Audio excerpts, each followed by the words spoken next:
The British government is sending some 150 military personnel to help guard against illegal migration, but not to Britain's own hotspot border crisis, but to the European Union member state of Poland instead.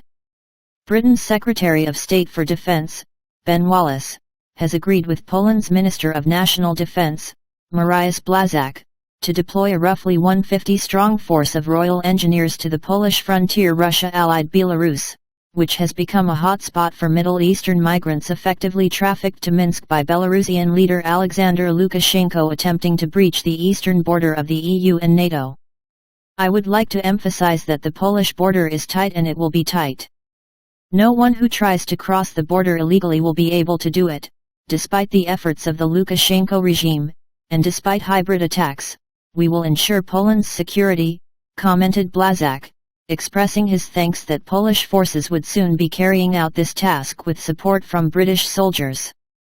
A small detachment of British troops had already been sent to the border to see how British forces might help the Poles to tackle the crisis, and according to the Polish government the larger deployment will do so by repairing the temporary fence on the Polish-Belarusian border and maintaining and clearing road connections.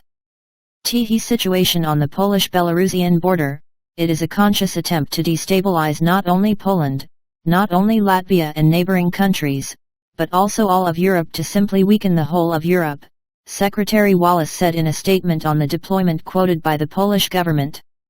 The best way to respond is to work together hand in hand, not only within NATO, but simply as good friends and partners. We call on Alexander Lukashenko to stop this disgusting attempt to use people as a weapon, he added. The move to aid Poland in its very robust efforts to defend its border against illegal immigration and strong condemnation of Lukashenko's role in, at the very least, allowing the crisis to take place, may cause some frustration among British voters who have been crying out for their country's governing Conservative Party to tackle their own migrant crisis for years.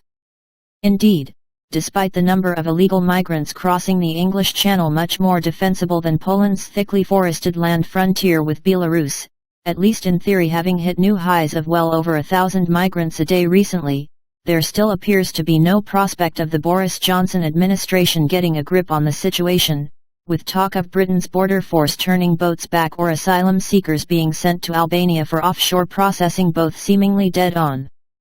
arrival. Given some of the migrants at the Polish frontier have expressed a desire to continue on to Britain if they manage to break through the Polish border, however, helping the Poles to hold the line may have the indirect effect of stopping the Channel crisis from getting even worse than it otherwise could.